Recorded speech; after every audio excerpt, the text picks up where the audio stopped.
Vamos a hacer un repaso en este ratito de eh, las distintas partes que vamos a ir barriendo después cada uno en forma más detallada. Eh, Esto es la introducción a la gestión de proyectos, es lo que llamamos clase uno o unidad uno o capítulo uno. Nos vamos a basar en la documentación que nos presentó el doctor ingeniero Adiel Lutemberg de la Facultad de Ingeniería de la Universidad de Buenos Aires, eh, y que está muy simpáticamente matizado con dibujos eh, vinculados con el tema, ¿no? El primero de ellos es ubicarnos en lo que es un proyecto. ¿Cómo va tu prototipo de la computadora Quantum? Genial. El estado existe en un estado simultáneo de ser totalmente exitoso y no haber siquiera comenzado. ¿Puedo observarlo? Esa es una pregunta difícil. Bueno, evidentemente acá hay una gran confusión porque el proyecto está simultáneamente en totalmente exitoso y no haber comenzado. Eh, Vamos a hacer algo divertido de presentar el primer proyecto de la historia. Y ese primer proyecto de la historia lo vamos a ir barriendo con la metodología de hoy en día del análisis de proyectos. Y vamos a tomar un tramo del Antiguo Testamento, del Génesis, y lo vamos a analizar como primer proyecto de la historia. Vamos a hablar de algunas nociones de proyectos, la iniciación del proyecto, que es el momento en el cual uno tiene que tomar la decisión si lo va a hacer o no lo va a hacer el proyecto, lo que llamamos go no go, el análisis del desglose de tareas, el WBS o Work Breakdown Structure, la gestión de tiempo. Vamos a hablar de la parte de riesgos, de la gestión de calidad. Y ahí nos aparece el caso de estudio de Apple. Es decir, el caso de estudio de Apple quiere significar el, eh, ver la película de Ashton Kutcher como para después discutirla entre todos desde el punto de vista técnico, no del punto de vista artístico, sino del punto de vista técnico de lo que a nosotros nos interesa. Entonces, habíamos dicho que el PMI define un proyecto como un esfuerzo temporario realizado con el fin de crear un producto, servicio o resultado único. Esa es la definición, tanto del PMBOK como del Project Manager for Dummies. Temporario porque tiene que tener un inicio y un fin, y único porque no hay dos proyectos idénticos, aunque eventualmente puedan compartir resultado y también la parte inicial, porque si nosotros trabajamos apropiadamente un proyecto, la última etapa de un proyecto, que es lo que llama la fase de cierre, lo que vamos a hacer es ir anotando todas las cosas buenas, todas las cosas malas que nos deparó este proyecto, como para repetir las cosas buenas y no repetir las cosas malas, para generar bibliotecas que vayamos a utilizar en otros proyectos, es decir, que el próximo proyecto ya nos encuentre en un estado mejor que el primer proyecto que nosotros encaremos. Entonces, eso de compartir el resultado final esperado también significa que el final de un proyecto puede utilizarse para el inicio del proyecto siguiente.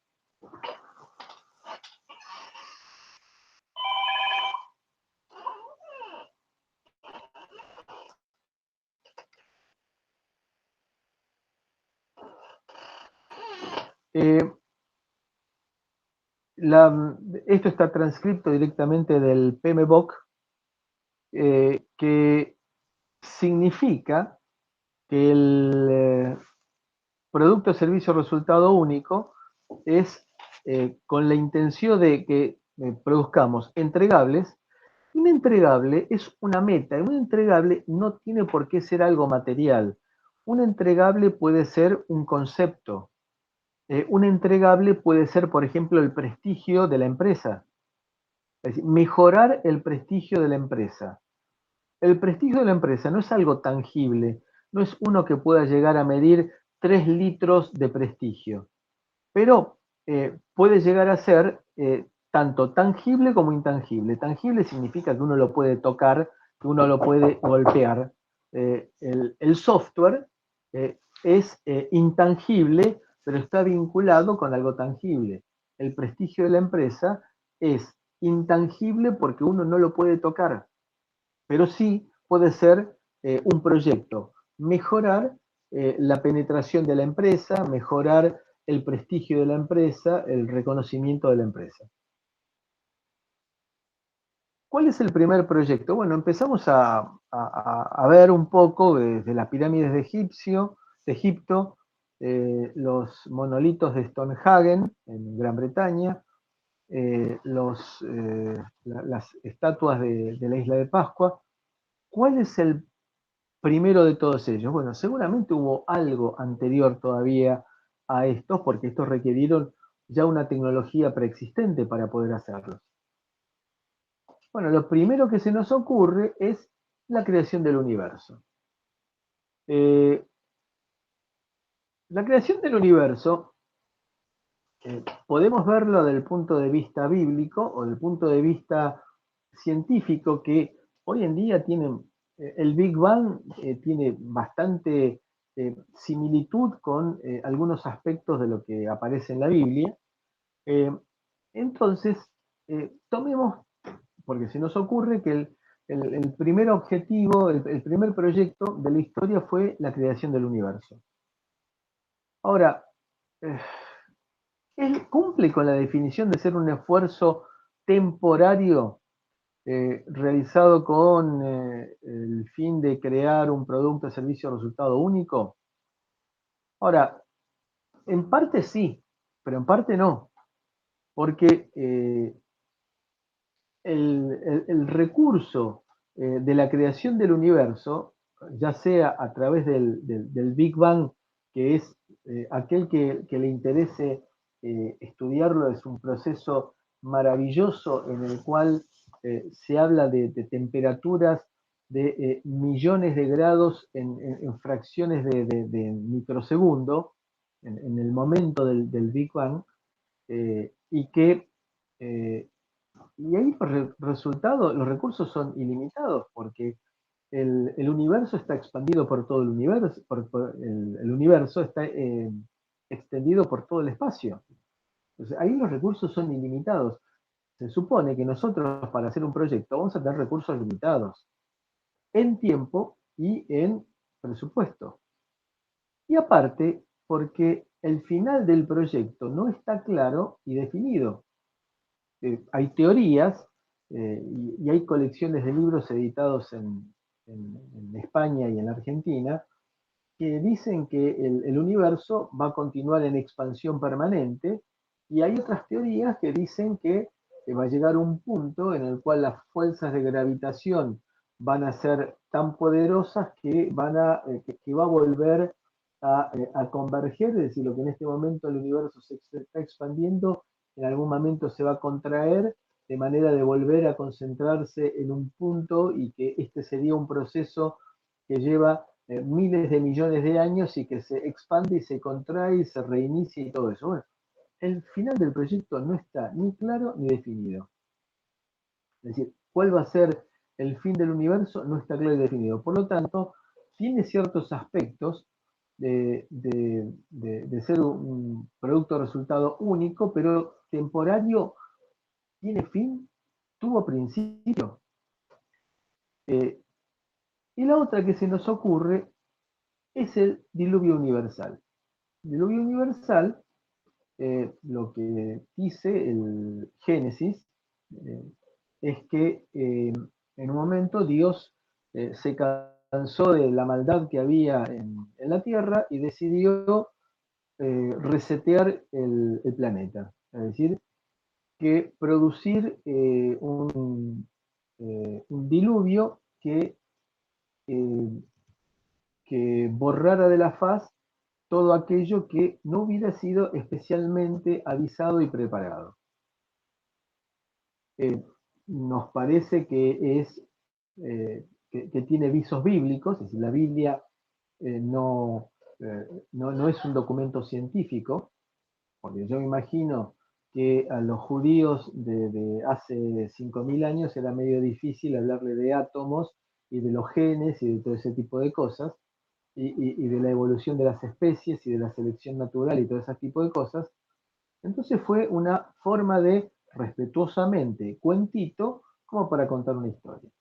En el caso del diluvio universal, se han encontrado ciertas cosas que nos sorprenden en cuanto a que eh, la investigación reciente ha llegado a la conclusión de que pudo haber existido lo que pareció ser un diluvio universal, que fue un crecimiento desmesurado de las aguas, producto, según una de las tantas teorías que hay, de que en América del Norte se había hecho en la época glaciar, la Tierra tiene periodos de glaciación y de temperaturas altas, es decir, más allá de los desastres que estamos haciendo nosotros con el cambio climático, existe en forma natural esos ciclos que no están perfectamente definidos ni entendidos. La desaparición de los dinosaurios fue producto de un cataclismo que, según parece, fue un gran meteorito que cayó y produjo una explosión que produjo nubes de ceniza por todo el planeta, que se difundieron por todo el planeta, y que no llegó luz solar y se fueron muriendo las plantas. Con las plantas se fueron muriendo los dinosaurios herbívoros, y al no tener alimento, los dinosaurios carnívoros también desaparecieron. Solamente sobrevivieron aquellos pequeños mamíferos que podían llegar a buscar cobijo, porque fue una etapa de frío enorme, porque no llegaba la radiación solar a la Tierra.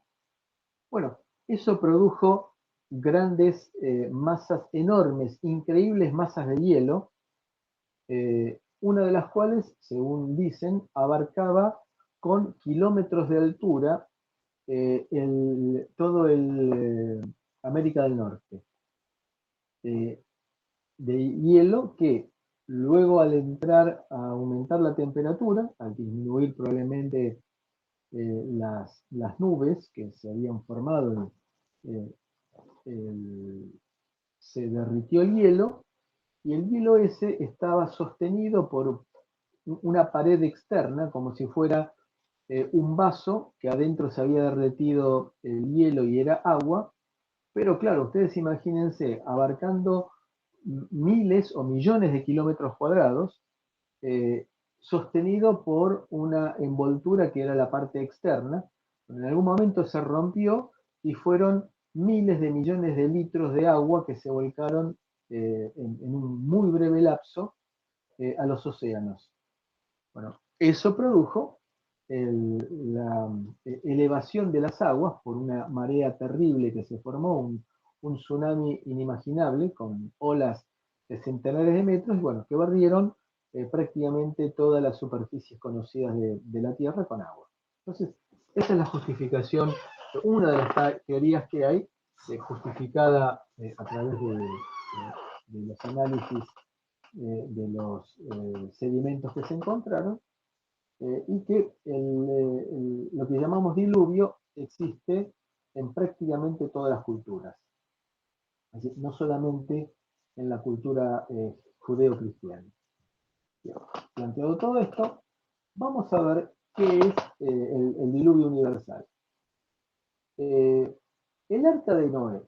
Es decir, el arca de Noé fue el arca creada por Noé, que era un hombre justo, según la Biblia, y que Dios le encomendó hacer un barco gigantesco de varios pisos, en el cual juntase las especies como para preservarlas para el futuro. Entonces después se produjo el diluvio, y lo único que sobrevivió fue el arca de Noé, y estuvo flotando durante un tiempo. ¿Cumple la definición de ser un esfuerzo temporario? Sí, tuvo principio y fin, realizado con el fin de crear un producto, servicio o resultado único. Y sí, parece que sí. Hay que consultar bibliografía, documentación, como hay que hacer para cualquier proyecto, y entonces la fuente que vamos a utilizar va a ser el Antiguo Testamento, el Génesis. Bueno, acá lo que dice este trayecto es que Dios, en el Génesis se lo llama Yahvé, se dio cuenta de que el hombre se estaba mandando demasiado macanas en la tierra, dice, voy a exterminar de la faz del suelo al hombre que he creado y a todos los animales que haya en la tierra, porque el hombre los había contaminado con su maldad, y encontró una persona justa, que fue Noé, que era una persona honesta, seria, pura, con una familia que también estaba cumpliendo esas características. Noé andaba con Dios, así que cumplía con los mandamientos y tuvo 3 hijos, Sem, Cam y Jafet. Y que la tierra era realmente una porquería, todo estaba contaminado por los vicios del hombre, y Dios le dice a Noé, decidí borrar con todo esto, porque la tierra está llena de violencia por culpa del ser humano. Por eso lo voy a hacer, voy a exterminar toda la tierra. Entonces, este es el proceso de iniciación, el alcance del proyecto. Está acá bien marcado. Es decir, fíjense que estamos con colores marcando el proceso de iniciación, el proceso de planificación.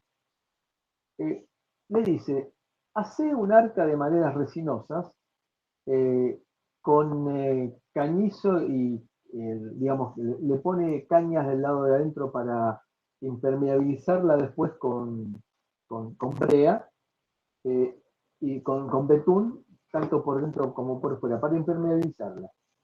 Entonces, fíjense, este es el alcance. Entonces, fíjense, hubo toda una serie de condiciones previas. Decir que la Tierra era una porquería por culpa de la maldad del ser humano. Bueno, eso es en el alcance uno tiene que decir, miren, yo quiero hacer un cultivo de bacterias de tales características, entonces tengo que desarrollar un recipiente de fermentación con temperatura controlada. Bueno, ese es el alcance.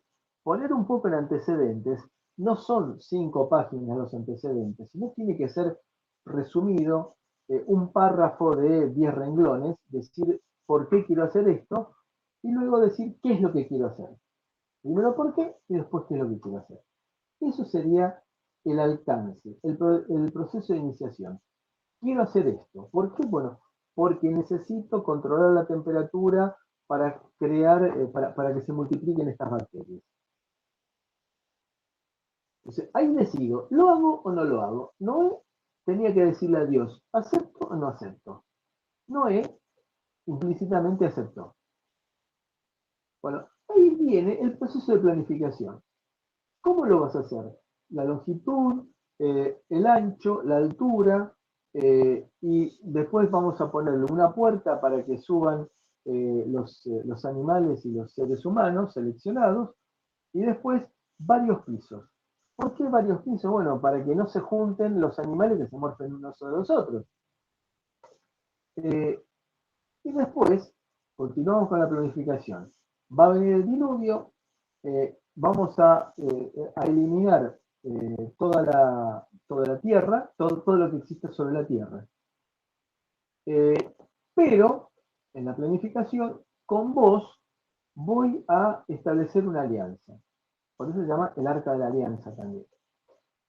Vas a entrar en el arca vos y tu familia, con tus hijos y las mujeres de tus hijos, y vas a tener que meter, planificación, vas a tener que meter en el arca una pareja de cada uno de los animales, macho y hembra, para que después se reproduzcan.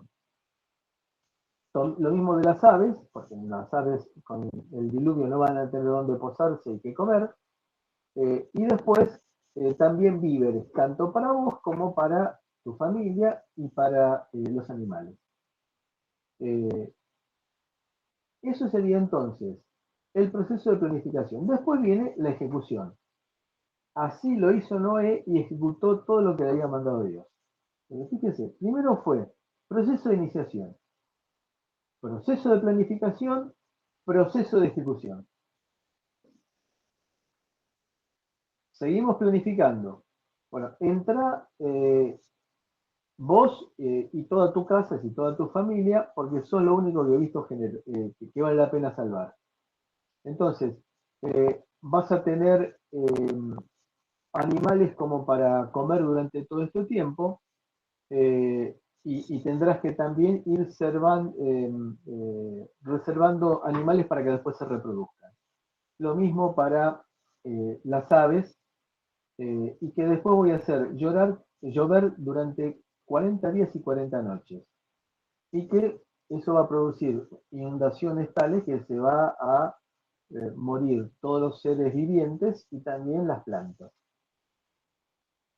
Proceso de ejecución. Noé hizo todo lo que le dijo Dios. Hizo el arca. Fíjense, hay un hecho que es llamativo. Noé contaba 600 años cuando acaeció el diluvio. 600 años. Bueno, paréntesis. Existen también algunas comprobaciones de que parece que los seres humanos vivían hace miles de años mucho más que en la situación actual. ¿Mm? Cerramos paréntesis. Bueno, Noé hizo el arca como le mandó Dios, metió a su familia y llevó los animales con parejas al arca, y comenzó el diluvio. Y a partir de ahí saltaron todas las fuentes del gran abismo y las compuertas del cielo se abrieron. Vale decir, una crecida espectacular. Y eso produjo de que los únicos que quedaran con vida sobre la tierra era lo que estaba, por supuesto, los peces y lo que estaba arriba del arca. Seguimos ejecutando. Subió el agua, el arca flotaba y produjo que por encima de las superficies más altas de la tierra hubiera agua. Dicho de otra manera, se produjo una inundación que por supuesto que estaba tomando como referencia lo que estaba alrededor del lugar en donde estaba Noé. Nadie podría garantizar de que se había cubierto el Everest, pero bueno, en el entorno de las zonas habitadas se produjo esa inundación. Murió todo lo que había sobre la tierra. Seguimos con la ejecución. Acá nos aparece otro proceso, el proceso de control. Entonces hasta ahora teníamos iniciación, planificación, ejecución.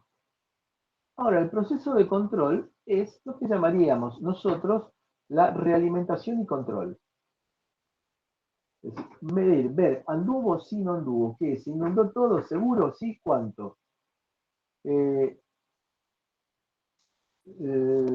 Acordóse Dios de Noé y de todos los animales y de los ganados que con él estaba en la tierra. Dios hizo pasar un viento sobre la tierra y las aguas decrecieron. Seguimos con la ejecución. Paró de llover y paulatinamente con ese viento sobre la tierra fue evaporándose el agua. Luego, en el séptimo mes, el día 17 del mes, los números tienen significado que yo no recuerdo pero bueno, digamos, no son números puestos al azar, sino que tienen un significado cabalístico. En el mes séptimo, el día 17 del mes, varó el arca sobre los montes de Ararat. Ararat es un monte que está en Armenia. Es un monte bastante alto que tiene zonas cubiertas de nieve permanente y en la cual hay estudios que dicen que se ve, de acuerdo con el estado de la nieve, se ve algo que parecería un arca y que se han encontrado restos de madera en un lugar que es inaccesible para la madera, digamos, que no hay árboles ahí en las proximidades. Entonces, las aguas comenzaron a disminuir paulatinamente. Proceso de control. Cuando pasó un tiempo de que paró de llover, Noé abrió la ventana y vio qué era lo que estaba pasando alrededor. Porque ya el arca estaba varada, estaba fija, ¿no? Estaba sobre tierra. Entonces abrió la ventana, porque no corría el riesgo que se llenara de agua, y vio qué era lo que estaba pasando alrededor. Y entonces empezó a testear. Entonces, tiraba pájaros, esperando que los pájaros volvieran o no volvieran. Es decir, si encontraban algo que comer los pájaros o algo donde posarse, los pájaros no iban a volver. Pero al principio tiraba pájaros y volvían. Y así fue probando, primero con el cuervo, con los cuervos, después con las palomas, y volvía, y así durante varios días, hasta que vio que una tarde la paloma volvía al arca con un ramito de olivo en el pico, y entonces ahí se dio cuenta que habían disminuido las tierras y había comenzado a brotar nuevamente las plantas. Pero fíjense que esto es proceso de control. Tiro algo a ver qué pasa. Es decir, estoy analizando el resultado de la ejecución que estuve haciendo, del proceso de ejecución. Y después llegó un momento en el cual soltó la paloma y no volvió. Lo cual significa que la paloma se afincó por ahí, hizo su nido y listo. Ya comenzó su vida independiente.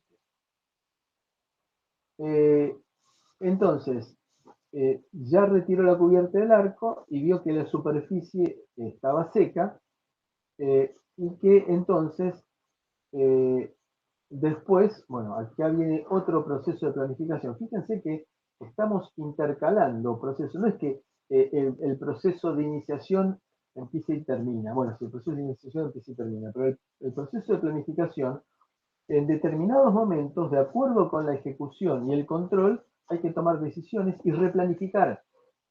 Es decir, no es algo que tan concreto que planifico, no planifico nunca más. Sino que en la ejecución me voy a encontrar con pruebas que fallan y tengo que volver para atrás y reiniciar, o que el control me dice, no, la amplificación no es suficiente o la distorsión es muy grande, entonces tengo que rediseñar, replanificar. ¿Sí? No es que empiezo la ejecución y termino la planificación, sino que se van mezclando producto de que voy a tener que dinámicamente controlar la ejecución del proyecto. Entonces, Dios le dijo a Noé, sigamos con la planificación. Salí, hacé tu vida, empezamos de nuevo. Toda la otra porquería que había desapareció. Entonces, liberó a los animales que pululen sobre la tierra y sean fecundos y se multipliquen sobre la tierra. Entonces, Noé le dio bola a Dios y salieron del arca. Y bueno, luego vino el agradecimiento haciendo un altar y ofreciendo holocaustos en ese altar. Fíjense, tuvimos proceso de iniciación, que fue Dios, que era el, entre comillas, cliente, le dijo a Noé, mira, voy a hacer pelota todo, hace un arca. Noé lo aceptó, lo cual significa que tomó la decisión de hacerlo. Es lo que nosotros vamos a llamar después el go, no go, la decisión más importante del proyecto. ¿Lo hago? No lo hago. Que tiene que ser una decisión racional y no emocional. No es porque me gusta este proyecto, lo voy a hacer. Porque me meto en un despelote terrible que me va a crear problemas técnicos, juicios, económicos. No, tengo que tomar la decisión con la cabeza y no con el corazón. Bueno, entonces, después del proceso de iniciación, vino la planificación. Después la ejecución. Hemos visto que estamos mezclando parte de ejecución con parte de planificación, porque la ejecución y el control mido no me da, tengo que volver para atrás y replanificar, rediseñar en nuestro caso, y luego ejecutar nuevamente, control, medir, ver si anda o no anda, y volver para atrás si fuera necesario. El proceso de cierre es la evaluación final y las lecciones aprendidas. Evaluación final significa, uy, qué bien que anduvo este proyecto, o si no, en este proyecto anduve a los tumbos. ¿Qué fue lo que hice bien para repetirlo? ¿Qué fue lo que hice mal para no hacerlo nunca, nunca más? Entonces, proceso de cierre. Al aspirar Yahvé el calmante aroma, dijo en su corazón, nunca más volveré a maldecir el suelo por causa del hombre, porque las trazas del corazón humano son malas desde su niñez, ni volvería a herir a todo ser viviente como lo he hecho. Acá lo que tenemos que decir nosotros, en esta época que nos toca vivir, por suerte Dios tomó esa decisión, porque realmente no sé cómo estarían en la época de Noé, pero muy distinto de cómo estamos en la actualidad, muy probablemente no fuera. Entonces, esta decisión de nunca más volveré a maldecir el suelo por causa del hombre, digamos que nos da un poquito de alivio. Mientras dure la tierra, sementera y siega, frío y calor, verano e invierno, día y noche no cesarán. Es decir, sementera significa eh, plantar y siega significa cosechar. Bueno, esto sería lecciones aprendidas. Dios no lo va a hacer más.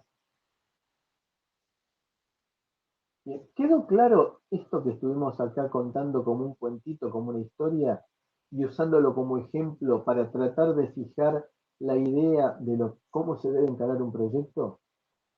¿Sí? Los 5 procesos son, entonces, iniciación, en la cual se establece el alcance del proyecto, se decide si se hace o no se hace, punto. Si no se hace, muchas gracias, señor cliente, no lo podemos hacer. Si se decide hacer, entonces empezamos la planificación, la ejecución y el control. ¿No? 3 procesos distintos y que son realimentados. Es decir, con el control detecto que tengo que rediseñar algo y que eso me significa luego tener que hacer una nueva planificación, una nueva ejecución, es decir, armar otro circuito, reprogramar el micro, medir nuevamente y tomar decisiones. Así que eso se va iterando. Y el proceso de cierre, en el cual digo, qué bueno, firmo todos los contratos, archivo todo, genero la documentación final, termino con enviando los cheques y recibiendo los cheques y todo eso.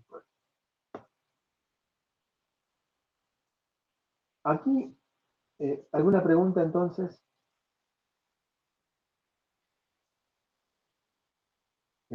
¿Hay alguno despierto? Perdón, una consulta. Sí, Dijo estamos acá. 5 procesos. Sí, Yo conté 4. Me falta uno. Iniciación, iniciación, planificación, ejecución, control. iniciación, planificación, ejecución, control y cierre. Gracias.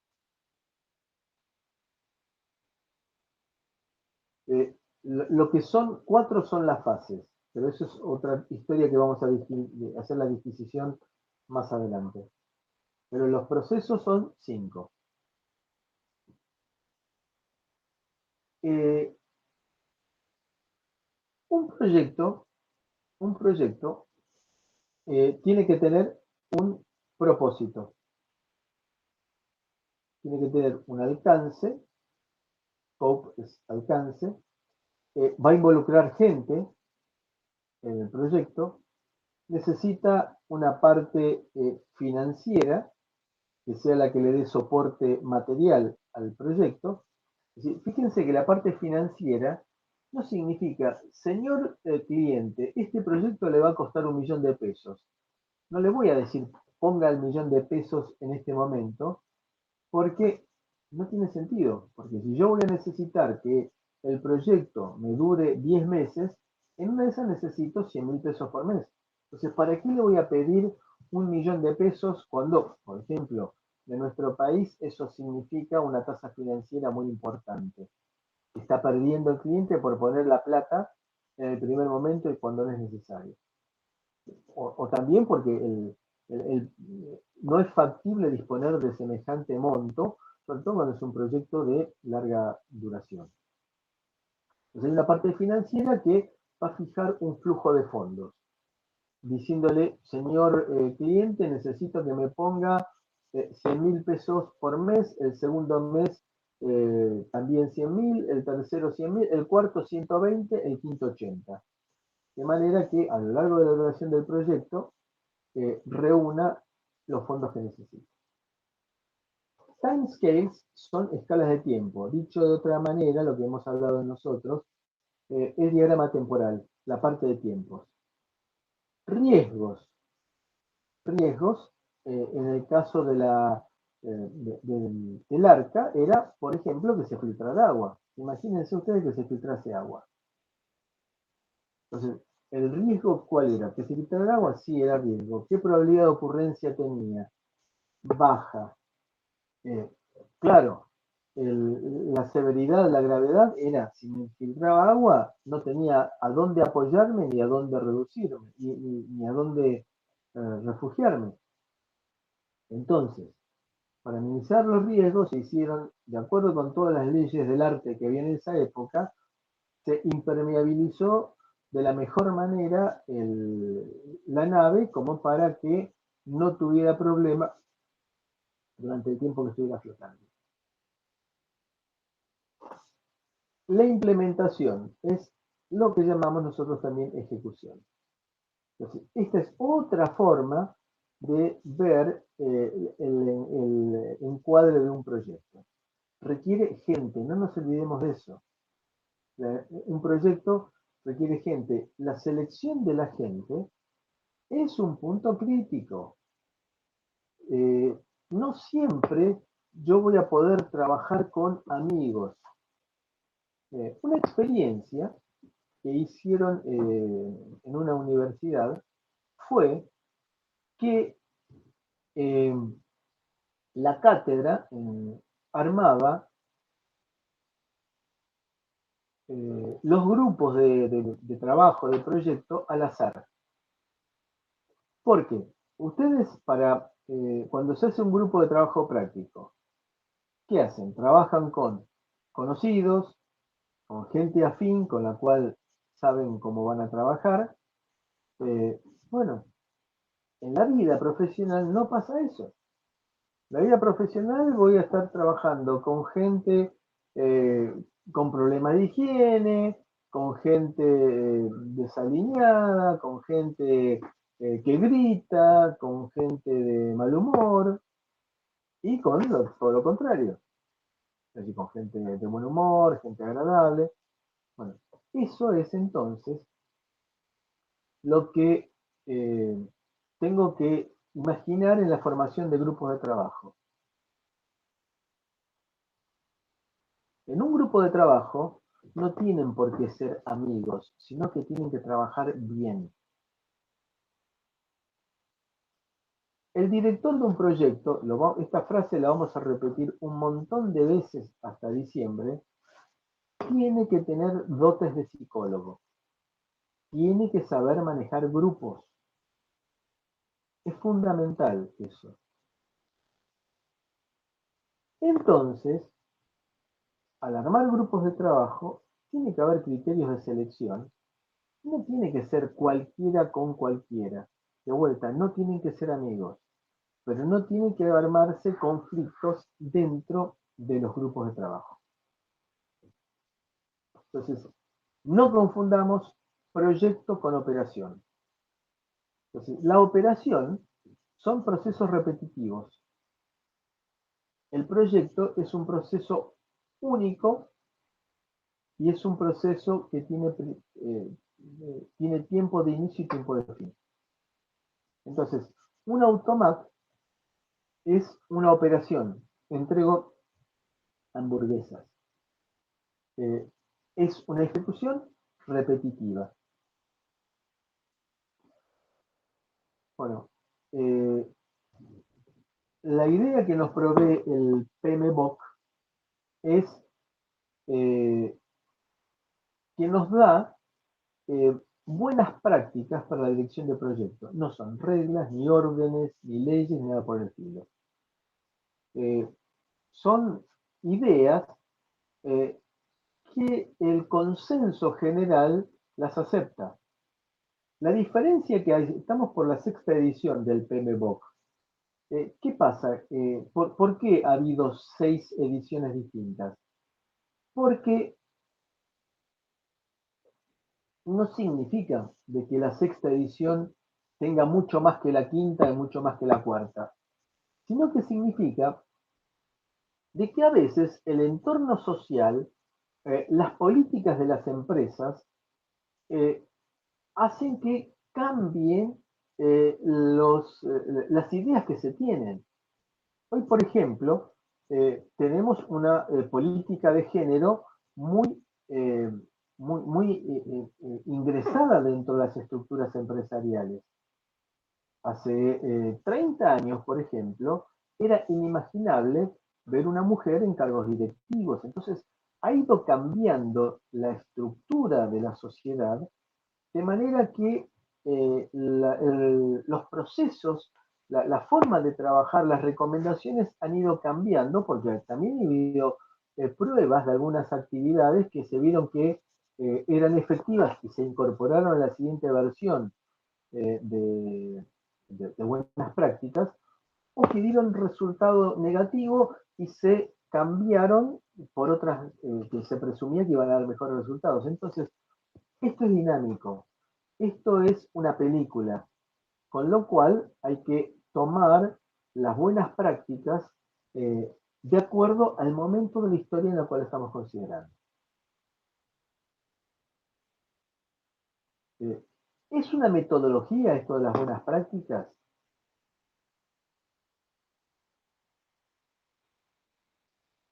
A ver, por ejemplo, la metodología científica, ¿en qué consiste? En medir y verificar, y ver si hay alguna ley que rige.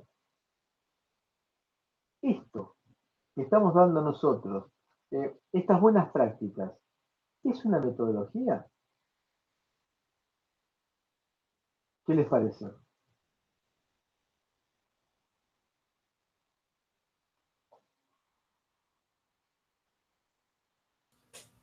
Si fuese una metodología, no es que es un protocolo impuesto de base y A usted ver, dijo que esto va mutando en función de la estructura de la sociedad. claro. Es decir, esto es x cuadrado más 3x menos 2 igual a 0.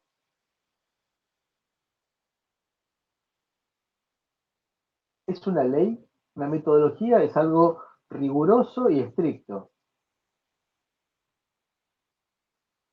Estas buenas prácticas las voy a tener que adaptar a lo que es la filosofía de la empresa, a lo que es el molde de la empresa. Con lo cual, nos significa entonces de que voy a tener que aceptar que son recomendaciones. ¿Las tomo o las dejo? Pero si las adapto, disminuyo las posibilidades de fracaso de mi proyecto. Algunos proyectos, las pirámides, los Juegos Olímpicos, la Gran Muralla China, monumentos como el Taj Mahal, un libro, el Canal de Panamá, los aviones a reacción, que fueron en su momento fueron, en la época de las hélices, fueron algo revolucionario, las vacunas, la llegada del hombre a la luna. Son proyectos, principio y fin, y aparte con resultado único. En el Project Management for Dummies dice que las organizaciones exitosas crean proyectos que producen los resultados deseados en los plazos establecidos usando los recursos previstos. Fíjense, estamos diciendo, cumplimos con el alcance, producir los resultados deseados en los plazos previstos. Estamos cumpliendo con el diagrama temporal usando los recursos previstos, es decir, cumplimos con el análisis de costos. Entonces, ese es una organización exitosa, es decir, en la que cumple. Entonces, planificación, costo y performance. Es el triángulo virtuoso. Y vamos redondeando la clase de hoy con lo que estuvimos mencionando cuando hablábamos del Arca de Noé. El proceso de iniciación, en el cual se establece el alcance del proyecto. Con el alcance del proyecto hago una planificación. Con la planificación hago la ejecución. Permanentemente está sobrevolando la planificación y la ejecución el monitoreo y control, de manera que le doy vueltas acá, es decir, el monitoreo y control significa de que tengo que corregir algo, replanifico, ejecuto, monitoreo, replanifico, ejecuto. Cuando llegué a concluir, viene el proceso de cierre. Entonces, estos son procesos. 5 grupos de procesos. No confundir con las fases del proyecto. Las fases son inicio del proyecto, organización y preparación, ejecución y cierre.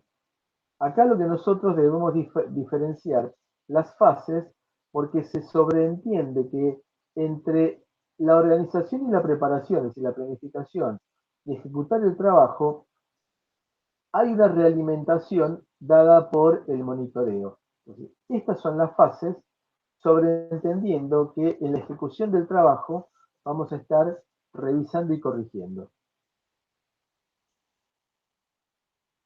El esfuerzo del proyecto se concentra en la ejecución,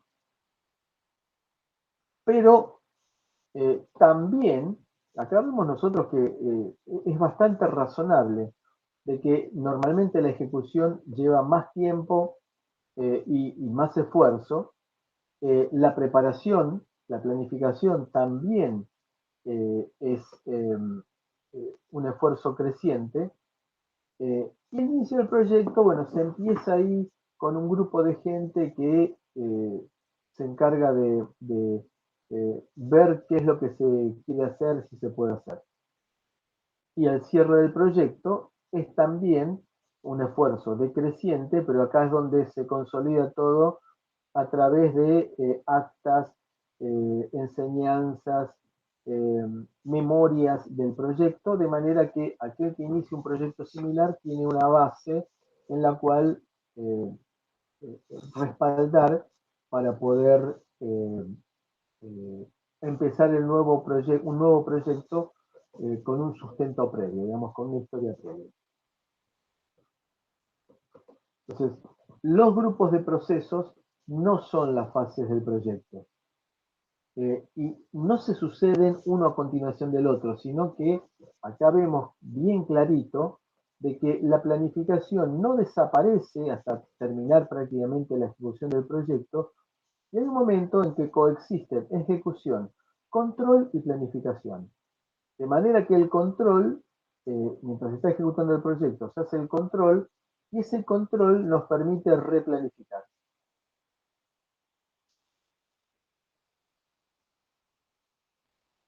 ¿Alguna pregunta?